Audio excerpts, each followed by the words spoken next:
Myanmar और Thailand में जमीन की करवट ने हजारों जानें निगल ली। 28 मार्च एक आम सा दिन पल भर में ही तबाही की दास्तान बन गया। 7.7 मैग्नीट्यूड के अर्थक्वेक का सेंटर तो म्यांमार के शहर मांटले के करीब बताया गया, लेकिन उसके झटकों ने 1000 किलोमीटर दूर थाईलैंड के कैपिटल बैंकॉक में भी खूब तबाही मचाई। रूफ टॉप इन्फिनिटी पूल्स का पानी खौफनाक अंदाज में छलकने लगा और कई मकामात पर तो ये पानी 100 फीट ऊपर से गिरता हुआ भी दिखाई दिया। सीसीटीवी फुटेज में टॉप पूल्स का पानी तो पेडेस्ट्रियंस के ऊपर भी गिरता हुआ दिखाई दिया। पाक ओरिजिन थोंगडोर के 188 मीटर ऊंचे टावर आसमान में झूलते हुए और उनके बीच कनेक्टिंग ब्रिजेस भी मलबा बनकर जमीन पर गिर गए। 2018 तक बैंकॉक का सबसे ऊंचा टावर किंग पावर महानुभूम टावर भी इस अर्थक्वेक में कई फुट हिलते हुए देखा गया। बैंकॉक के आउटस्कर्ट्स में एक अंडर कंस्ट्रक्शन स्काईस्केपर भी चंद ही सेकंड्स में गिर पड़ा और इसके अंदर अभी तक वर्कर्स मलबे तले दबे हुए हैं। ज़लज़ले के झटके इतने खौफनाक थे कि लोगों में हलचल मच गई और सड़कों पर लोग अपनी गाड़ियां छोड़कर भागने पर मजबूर हो गए।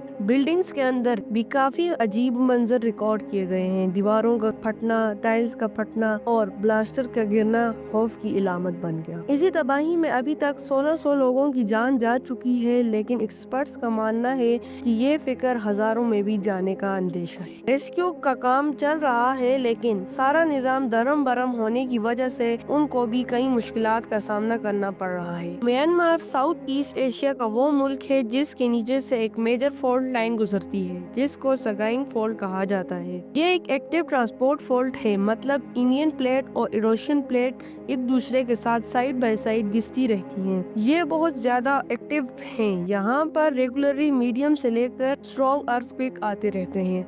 म्यांमार में आने वाले कई मेजर अर्थक्वेक इसी फॉल्ट से आए हैं। हिस्ट्री में देखा जाए तो इसी फॉल्ट लाइन से म्यांमार के आसपास आज तक करीबन 68 अर्थक्वेक्स रिकॉर्ड किए जा चुके हैं। सबसे पहला ईयर 1429 में रिकॉर्ड किया गया, लेकिन 7.7 मैग्नीट्यूड जितने भारी भरकम सिर्फ 4 बार आ चुका है। पांचवा 28 मार्च 2025 को। इस अर्थक्वेक ने जहां बेखौफ तबाही मचा रखी है, वहां अर्बन सिटीज में बुलंदो बाला स्काईस्केपर की सेफ्टी पर भी एक सवालिया निशान खड़ा कर दिया है।